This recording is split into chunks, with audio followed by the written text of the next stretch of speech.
예, 안녕하세요. 오토캐드 2013 2D 제 11번째 시간입니다. 오늘 배울 내용들도 상당히 많은 편에 속하는데 그렇게 어려운 문제들은 별로 아니에요. 자, 먼저 첫 번째 등분과 길이 분할인 디바이드와 메저에 대해서 보도록 하겠습니다. 먼저 등분이란 디바이드를 얘기하는 건데요. 객체를 특정 수로 등분하여 포인트를 형성하는 명령어입니다. 자, 마찬가지로 길이 분할로 바로 보자면요. 객체를 일정 길이로 분할하여 포인트를 형성하는 명령어입니다. 특정 수와 일정 길이의 차이가 있는데요. 쉽게 말해서 이런 라인이 있다고 봤을 때 만약에 등분으로 열등분을 하겠다면은 이 라인의 길이가 얼마만큼 그린지는 몰라도 무조건 열등분 가는 거예요. 10등분으로 가는 거죠. 그런데 이 길이 분할 같은 경우는 이 라인의 길이를 일정한 길이로 계속 분할하는 겁니다. 예를 들어서 얘가 100이라고 하면 10등분 그대로 가겠지만 얘가 1000이라고 하면 100으로 가겠죠. 1000이라고 하면은 10의 길이로 100만큼 포인트를 형성하겠죠. 이렇게 길이 분할과 등분의 차이는 그런 차이가 있어요. 그리고 이 길이 분할 같은 경우는 등분과는 조금 다르게 얘가 100이라고 칩니다. 길이가요. 길이 분할을 10으로 했을 때는 딱딱 10으로 나눠지는데 예를 들어 뭐 11로 했습니다. 아니 혹은 13으로 했어요. 13으로 했을 때는 나중에 그냥 공간이 조금 남게 돼요. 왜냐하면은 100이라는 숫자가 13으로 정확하게 나눠지지 않기 때문입니다. 그리고 이런 등분과 길이 분할은 주로 이제 가로수의 위치라든지 무슨 뭐 돌의 블럭의 위치라든지에 대해서 일정한 거리 길이가 있으면 여기에 뭐 블럭의 숫자가 들어갈 거 아니에요? 블럭의 사이즈가 들어갈 것이고 이런 블럭의 사이즈나 숫자 같은 것들을 몇 가지고 몇 개가 들어가는지에 대해서 추산하거나 혹은 조경해서 일정한 공간에 뭐 나무를 심는다거나 커다란 돌을 올려놓는다 할 때 많이 쓰이는 이런 명령어들이 등분과 길이 분할 두 가지 것들입니다. 자, 이것을 말씀드리면서 이미 이런 차이점까지 말씀드렸는데요. 다시 한번 말씀드리자면 길이는 전체 객체 전체의 길이가 연관해서 일정하게 나누는 명령어고요. 분할은 분할 시작점을 기준으로 일정 길이만큼 분할하는 명령어라고 합니다. 사용하시는 방법은 어렵지가 않아요. 등분의 단축키인 div를 넣으시고 등분할 객체를 선택하신 다음에 등분할 수를 기호하시면 끝나게 되는 겁니다. 길이 분할은 매저의 약자인 m2를 넣으신 다음에 분할할 객체를 선택을 하고 분할 할당 길이를 기입한 다음에 완료하시면 돼요. 이때 매저는 이렇게 분할을 한다고 했을 때 이쪽부터 하게 되면 이쪽부터 일정 길이로 분할되는 거고요. 반대쪽부터 간다고 하면 반대쪽부터 가는 거기 때문에 필요에 따라서 각각의 방향은 따로 지정을 해주셔야 됩니다. 그리고 이 정도 했으면 이제 전체적인 스냅핑에 대해서 한번 짚고 넘어갈 텐데요. 일단 우리가 중요 스냅이라고 하는 5대 스냅은 다 말씀을 드렸고요. 그리고 얼마 전에 연장선에 대해서도 그립 설명을 하면서 개체 손잡이죠. 개체 손잡이를 하면서 이 연장선을 이용하는 법도 제가 말씀을 드렸어요. 이제 남은 것은 노드와 삽입점, 직교, 접점, 근처점, 가상교차점, 평행점 이렇게 남았는데요.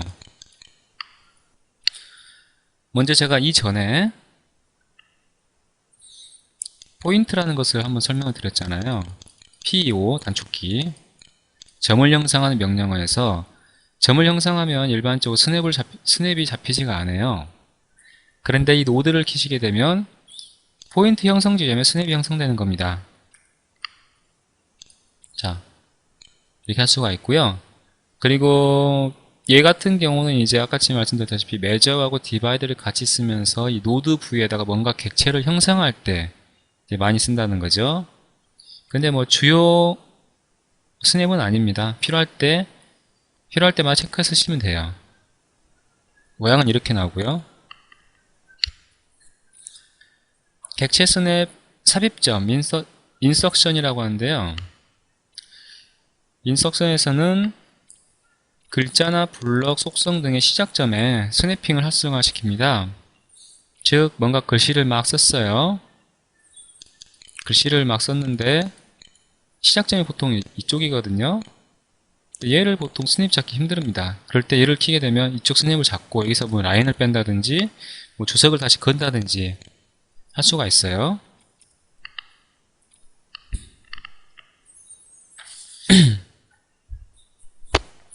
그리고 객체 스냅 직교점 퍼펜디큘러라고 하는데요. 직교점은 우리 오소 모드에서 직교 모드에서 직교 모드가 켜 있으면 이 직교점이 잡히지 않는데 보통 폴라 트래킹을 많이 키시는 분은 이 직교점도 혹은 교차점도 찾을 수가 있습니다.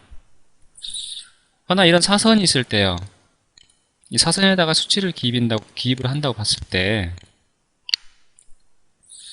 이 사선을 가장 맞닿는 부분에서 클릭을 하나 하시고 니얼리스트로 하셔야 되는데요. 보통 니얼리스트 나오는데 이쪽이 반듯하게 올라가서 수치를 재야 되는데 이쪽이 자꾸 직각을 안 잡힐 때 그때 직교점을 키시는 겁니다.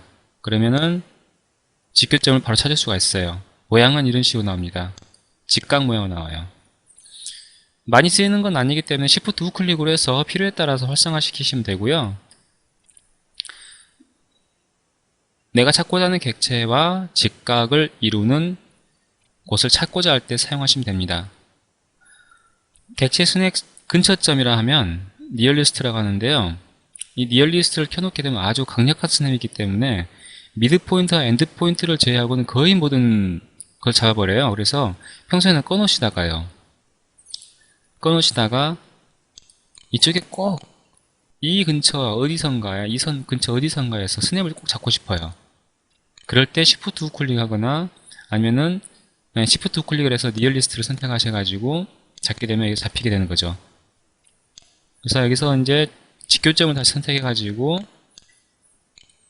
클릭을 하시게 되면 여기 선에서 이쪽 뻗는 직각인 선을 만들 수가 있는 거죠. 니얼리스트도 간혹 가다가 쓰긴 하는데 아주 활용성이 높은 스냅이기도 합니다.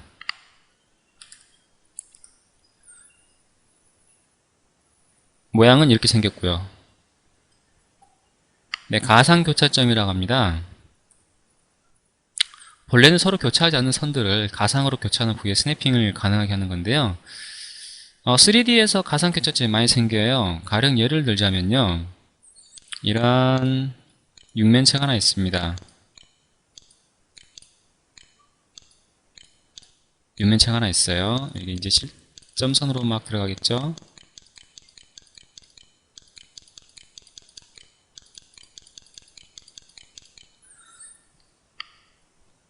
이게 지금 퍼스펙티브 뷰에서 본 육면체인데 이쪽 미드 포인트와 이쪽 미드 포인트에 있는 선이 하나 있어요. 그리고 밑변에서 이쪽 미드 포인트와 이쪽 미드 포인트를 잇는 선이 하나 있습니다. 선이 좀 휘었지만 반듯하다고 봐주세요. 자, 그러면 얘를 보통 여기가 이제 프론트고 이쪽이 탑이겠죠. 이쪽은 라이트고 레프트고요. 자, 얘를 탑 뷰에서 본다고 치면 어떻게 보일까요? 위에서 보면 이렇게 보일 거예요.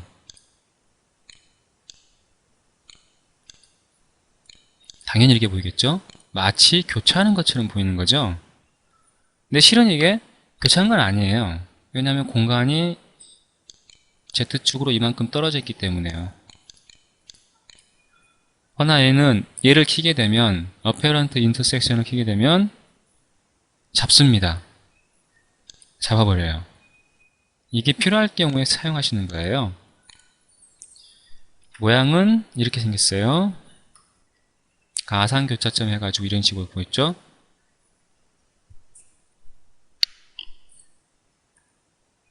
굳이 많이 쓰지는 않지만 이게 필요할 때 사용하시는 그런 스냅입니다. 자, 객지 스냅 평행. 이 평행은요, 이 선이 있을 때 또 라인 하나 그린다고 해요. 얘랑 평행한 라인을 그리고 싶어요.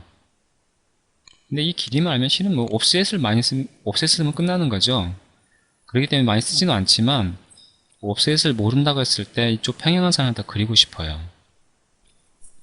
그럴 땐 이 평행에 대한 스냅을 키시게 되고 살짝 마우스를 가져가시게 되면 이런 식으로 표시가 나오는데, 그때 마우스를 움직여서 가시게 되면 평행선이 그어지게 되는 겁니다. 사용 빈도는 높지 않아요. 모양은 이렇게 생겼습니다. 자, 목록을 보시기 전에 한번 잠시 쉬었다가 CAD를 통해서 1번과 2번에 대해서 확인 한번 해보도록 하고요. 그리고 3번으로 넘어가도록 하겠습니다.